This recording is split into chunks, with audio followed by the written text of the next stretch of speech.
오늘 나에게 주시는 하나님의 말씀을 받는 시간입니다. 오늘 읽은 본문을 통해서 축복하는 인생, 우리가 축복하는 인생이 되자, 그렇게 제목을 잡았습니다. 내용은 바로를 축복하는 야곱에 대한 이야기입니다. 요절 말씀은 창세기 47장 9절과 10절 말씀이 되겠습니다. 시작. 야곱이 바로에게 아뢰되 내 나그네 길의 세월이 130년이니이다. 내 나이가 얼마 못되니 우리 조상의 나그네 길의 연주에 미치지 못하나 험악한 세월을 보내었나이다 하고 야곱이 바로에게 축복하고 그 앞에서 나오니라. 창세기 47장 9절에서 10절 말씀. 우리 젊은 학생들, 어린이들은 잘 이해가 되지 않는 단어들이 오늘 여기에도 여러 단어들이 있습니다. 그래서 표준 세번역으로 보시면 훨씬 더 이해가 쉽습니다. 야곱이 바로에게 대답하였다. 이 세상을 떠돌아다닌 횟수가 100년하고도 30년입니다. 저의 조상들이 세상을 떠돌던 횟수에 비하면 제가 누린 횟수는 얼마 되지 않지만 험악한 세월을 보냈습니다. 야곱이 다시 바로에게 축복하고 그 앞에서 물러났다. 창세기 47장 9절에서 10절 말씀. 요셉이 바로에게 가서 이제 지금까지 있었던 일을 보고합니다. 내 아버지와 형들이 양과 소와 모든 소유를 데리고 가나안 땅에서 와서 지금 고센 땅에 머물고 있습니다. 형들 가운데 5명을 택하였습니다. 이 5명을 택하였다는 것은 그 애굽의 그런 어떤 전통 관습에 의해서 어떤 대표를 뽑을 때 또 중요한 일을 할 때 5명을 뽑아서 일을 시키는 그런 전통에 의해서 5명을 뽑은 것입니다. 바로가 요셉의 형들에게 묻습니다. 대표단 5명, 요셉까지 12명인데 11명이 가나안에서 왔잖아요. 그 11명 가운데 5명을 뽑은 거지요. 그들에게 묻습니다. 너희의 생업이 무엇이냐? 그들이 대답합니다. 목자입니다. 우리와 선조가 다 목자의 생업을 가졌었습니다. 가나안 땅에 기근이 심하여 양떼를 칠 곳이 없기로 이곳에 거류하고자 왔습니다. 고센 땅에 살게 해주십시오 라고 요청을 합니다. 이때 바로가 요셉에게 이릅니다. 내 아버지와 형들이 나에게 왔은즉 애굽 땅이 너희 앞에 있으니 땅의 좋은 곳에 내 아버지와 형들을 거주하게 하라. 그리고 고센 땅이 제일 좋은 땅인데 거기에 거주하고 그들 중에 능력 있는 자가 있거든 그들은 내 가축을 관리하게 하라. 이들은 목자였습니다. 목축을 하는 데는 전문가입니다. 그래서 그 가운데 능력 있는 사람을 애굽의 가축을 관리하는 일에 쓰겠다. 그런 요청입니다. 이 상황을 우리가 정리해 보면 요셉 덕분에 아버지와 형제들과 모든 가족들이 다 구원을 받았다는 것입니다. 그게 보면 70명이 나왔다. 그렇게 되어 있습니다. 아버지와 형제들과 그 배우자들과 그 자녀들, 요셉에게 있어서는 조카들이죠. 70명이 왔습니다. 요셉 덕분에 제일 좋은 땅에 거하게 되었습니다. 이것은 요셉이 생명의 부양자가 되었다는 것을 잘 보여주는 사건입니다. 야곱이 바로에게 축복합니다. 요셉이 자기 아버지 야곱을 인도하여 바로 앞에 서게 하니 야곱이 바로에게 축복하매 야곱이 바로에게 아뢰되 내 나그네 길의 세월이 130년이니이다. 내 나이가 얼마 못되니 우리 조상의 나그네 길의 연주에 미치지 못하나 험악한 세월을 보내었나이다. 야곱이 바로에게 축복하고 그 앞에서 나오니라.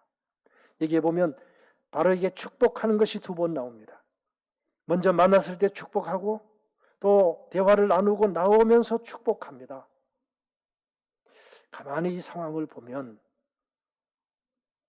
가나안의 촌노인이 당대 최고의 권력자에게 축복하는 장면입니다. 어떻게 그것이 가능했는가? 우리가 오늘 함께 고민해 보려고 합니다. 당시 애굽은 그 주변의 나라 가운데 최고의 강대국입니다. 세계 4대 문명 발상지 가운데서도 제일 화려한 문명이 있었던 곳이기도 합니다. 그런데 먹고 살기 힘들어가지고 애굽으로 피난온 그 촌노인 야곱이 바로에게 축복할 수 있었던 것은 무엇이었는가 하는 것입니다. 먼저 야곱이 바로에게 130년 동안 험악한 세월을 보내었습니다 라고 고백하는 내용을 먼저 살펴보려고 합니다. 야곱의 나그네 길 130년 험악한 세월. 제가 야곱의 일생 가운데 중요한 사건을 6가지로 정리해 보았습니다.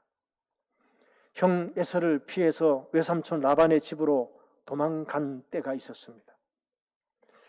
그걸 다 이제 나이를 정리하고 이게 추적해 보면 그때가 76세였습니다.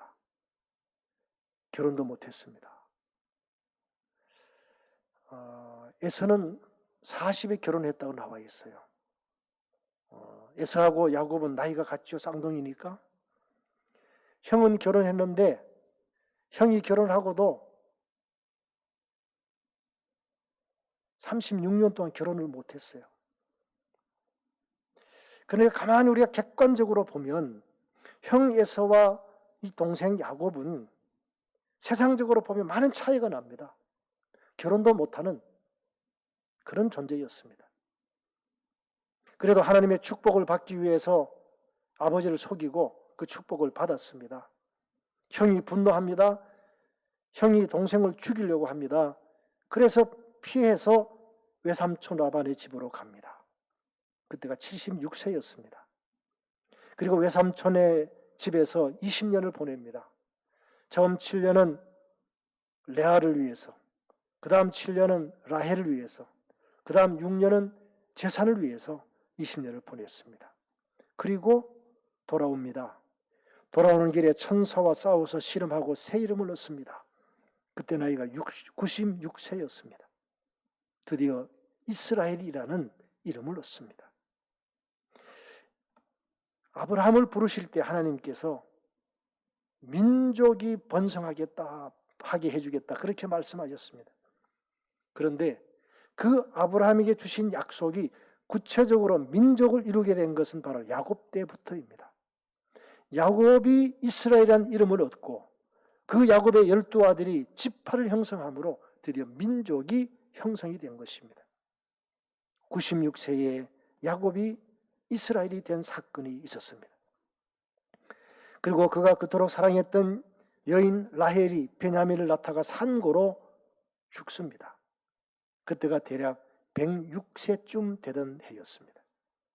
그리고 요셉이 형들에 의해서 애굽으로 팔려가고 야곱에게는 짐승에게 잡혀서 죽었습니다라고 거짓 보고를 받았던 때가 108세경입니다. 요셉은 애굽으로 팔려갔고 고생하고 있었습니다. 그러나 아버지 야곱은 요셉이 죽은 줄 알고 죽은 그 아들을 가슴에 품고 세월을 보내고 있었습니다. 드디어 22년 만에 잃었던 요셉을 다시 만나게 됩니다. 그때가 130세였습니다. 오늘 나그네 길의 세월이 130년입니다. 그래서 이 130년을 기준으로 거꾸로 계산을 해보면 나이가 이렇게 되는 거예요. 성경에 76세에 외삼촌 라반의 집으로 도망갔다 이런 기록은 없어요. 그런데 이 오늘 본문을 기준으로 이때가 야곱이 130년이니까 거꾸로 계산해 보면 그렇게 나온다, 그런 얘기입니다. 한번 보십시오. 이 6가지 사건만 보아도 야곱이 얼마나 험악한 세월을 보냈는지를 짐작할 수가 있습니다. 그럼에도 불구하고 야곱은 바로에게 축복하는 인생으로 살아갑니다. 야곱이 바로에게 축복하고 그 앞에서 나오니라. 만났을 때도 축복하고 대화하고 나올 때도 축복합니다. 가나안의 촌노인이 당대 최고 권력자에게 축복할 수 있는 그 배경이 무엇일까? 우리는 살펴봐야 합니다. 오늘 야곱의 일생을 통해서 야곱이 바로에게 축복하는 이 광경을 보면서 우리도 축복하는 인생이 되어야 함을 깨닫습니다. 왜냐하면 그것이 바로 하나님께서 우리에게 주신 사명이기 때문입니다. 아브라함을 부르시고 아브라함에게 복을 주셨습니다. 너는 복이 될지라. 복이 될지라는 말도 틀린 말은 아닌데 지금 현재 우리가 쓰고 있는 성경은 너는 복이 될지라 그렇게 되어 있어요. 그러나 그 이전 번역본에는 복의 근원이 될지라 그렇게 되어 있어요. 같은 뜻이지만 우리가 이해할 때 훨씬 더 이해가 쉬운 것이 복의 근원이다. 더 이해가 좋은 것 같아요. 복의 근원이 되시는 하나님으로부터 우리가 복을 받아서 그 복을 사람들에게 나눠주는 복의 통로가 된다. 그것이 정확한 표현입니다. 우리는 바로 그런 복의 통로가 되어야 합니다. 내가 하나님으로부터 복을 받기 때문에 내가 잘 돼서가 아니라 내가 잘나서가 아니라 하나님이 복의 근원이시기 때문에 그 하나님의 복을 내가 통로가 되어서 나눠주는 사람이 되어야 된다. 그러기 위해서는 먼저 내가 복을 누려야 합니다. 그리고 그것을 나눠줘야 합니다. 이제 요셉이 아버지를 잘 봉양하는 장면이 나옵니다. 요셉이 바로의 명령대로 그의 아버지와 그의 형들에게 거주할 곳을 주되 애굽의 좋은 땅 람셋을 그들에게 주어 소유로 삼게 하고, 그 람셋이라고 하는 지역은 애굽 나일강 삼각주의 가장 비옥한 땅입니다. 이 지역은 지금도 곡창지대입니다. 어떻게 곡창지대이냐? 간략하게 소개하면 이렇습니다. 그것은 햇볕이 잘 쬐입니다. 강수량은 1년에 100mm도 안 됩니다. 비가 거의 오지 않습니다. 그런데 어떻게 농사가 잘 되느냐? 나일강이 물을 공급해 줍니다. 지금은 댐이 있어서 강수량을 조절하지만 예전에는 댐이 없기 때문에 나일강이 범람하면 홍수가 집니다. 그런데 홍수가 진 다음에는 그 땅들이 비옥한 땅이 되는 것입니다.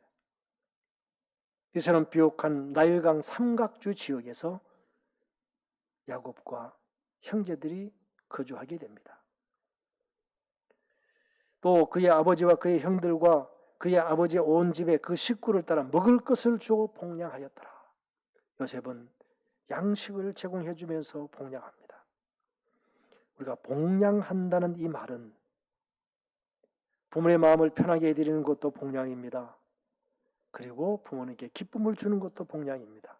그러나 정말 중요한 것은 부모님이 살아가실 수 있도록 구체적으로 경제적으로 먹을거리를 드리는 것, 그것도 매우 중요한 봉양임을 우리는 알아야 합니다. 우리는 여기에서 요셉의 이런 효성, 형들을 만났을 때에 제일 먼저 이런 고백을 하죠. 아버지 살아 계십니까? 사실은 그 번역이 조금 이상하다 그랬죠. 이미 아버지 살아 계신 거 확인했어요. 그래서 이 새 번역에 보면 이렇게 되어 있습니다. 아버지가 살아 계시다고요? 너무너무 감사한 일이죠. 아버지의 안부를 제일 먼저 확인합니다. 이것이 바로 요셉의 모습입니다. 우리는 하나님께서 우리를 이 땅에 보내실 때에 그 통로가 되셨던 부모님을 최선을 다해서 봉양하는 것, 그것은 하나님께서 우리에게 주신 계명 가운데 사람에 대한 계명으로는 첫 번째 계명입니다. 그런데 이 첫 번째 계명, 다섯 번째 계명을 지금도 유대인들은 하나님에 대한 계명으로 분류합니다. 왜냐하면 부모님은 하나님의 대리자라고 하는 믿음이 그들에게 있습니다. 우리도 그런 자세로 부모님을 잘 봉양하고 순종해야 할 것입니다.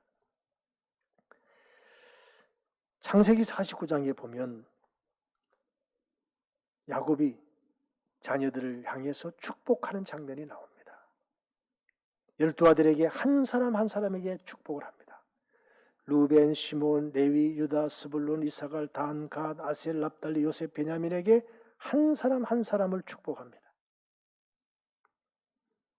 물론 거기에는 저주에 대한 내용도 있습니다. 그동안에 그들의 삶에 대해서 잘한 것에 대해서는 축복하고 잘못한 것에 대해서는 그 대가를 치르겠다는 그런 말씀을 하고 있습니다. 우리는 자녀를 축복하는 야곱을 보면서 우리도 자녀를 축복하는 부모가 되어야 되겠다. 그렇게 결심을 하게 됩니다. 주여, 부모의 새벽 기도가 자녀의 평생 축복이게 하옵소서.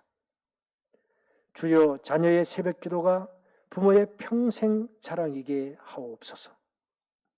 주여, 아내의 새벽 기도가 남편의 평생 성공이게 하옵소서. 주여, 남편의 새벽 기도가 아내의 평생 기쁨이게 하옵소서. 주여, 오늘이 내 믿음의 최고 전성기가 되게 하옵소서. 주여, 오늘 내 믿음의 용량을 더 키워 주옵소서.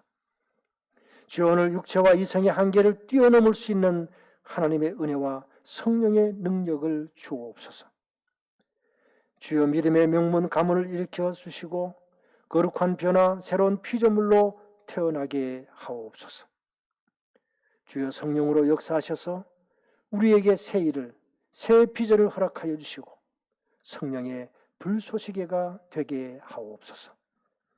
주여, 기도하는 한 사람이 기도 없는 한 민족보다 더 강함을 깨닫게 하옵소서. 주여, 기도의 파도가 출렁이게 하시고 민족과 열방을 향하여 기도의 함대를 띄우게 하옵소서. 주여, 주여, 코로나19 시대 속에서 하나님의 크신 손길을 경험케 하시고 기적을 보게 하옵소서. 주여, 새벽에 우리를 도우시는 하늘의 영광과 크고 비밀한 축복을 받는 기적을 주옵소서.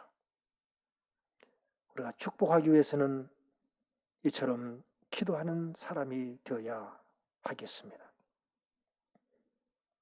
모든 것은 쌓여서 드러납니다.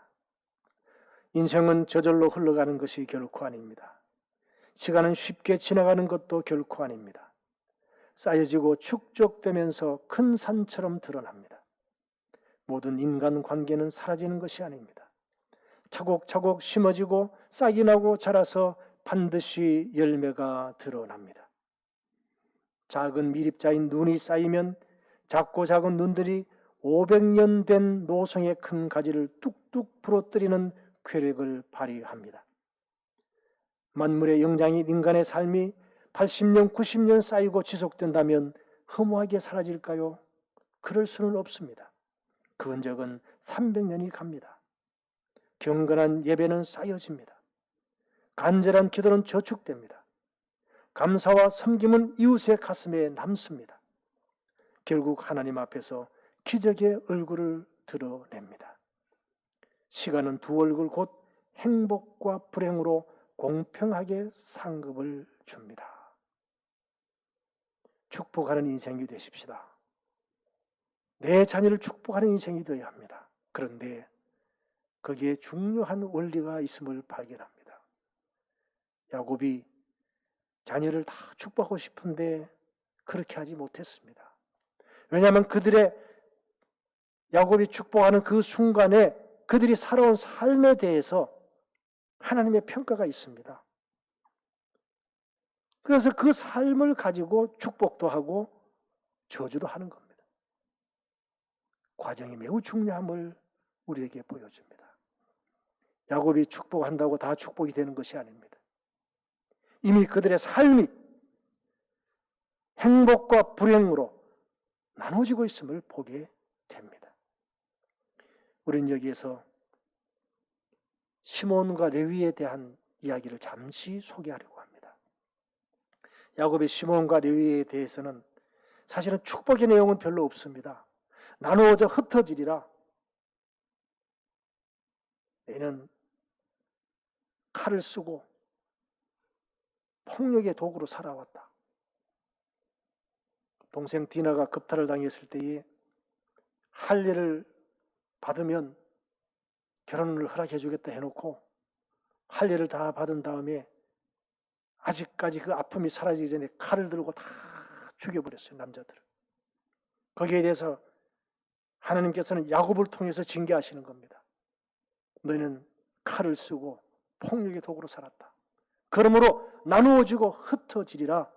그렇게 저주의 유언을 남깁니다. 그것이 그들의 행한 일에 대한 책임이었습니다. 그런데 어떻게 됐습니까? 그것으로 끝났습니까? 시므온은 결국 스물해서 결국은 사라져버렸습니다. 지파가 소멸되어 버렸습니다. 그러나 레위는 나누어져 흩어지는 그 아버지의 예언을 바꾸지는 못했습니다. 그러나 나누어져 흩어져서 복된 삶을 살아가는 존재가 되었습니다. 그것이 무엇인지 아시지요?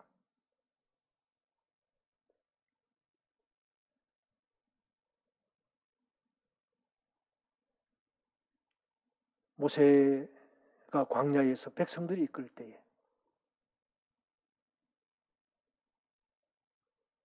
백성들이 금송아지 우상을 만들어 놓고 그 금송아지 우상을 섬기는 일을 했습니다. 모세가 시내산에 올라가서 10계명을 받고 내려왔더니 금송아지 우상을 만들어 놓고 난리가 난 거예요. 그래서 그 주동자들을 심판하는 그런 일들을 합니다.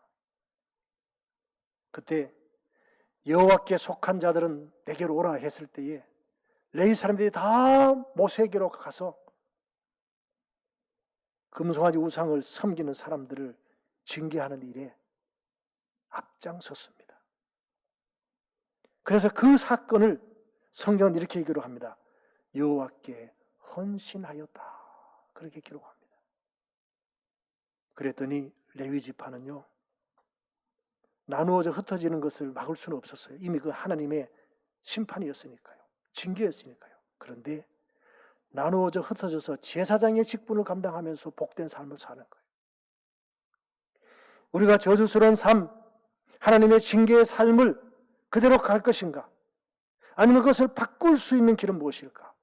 바로 그것은 여호와께 헌신할 때에 그 저주스러운 삶도 바꿀 수 있다는 하나님의 섭리를 발견하게 됩니다.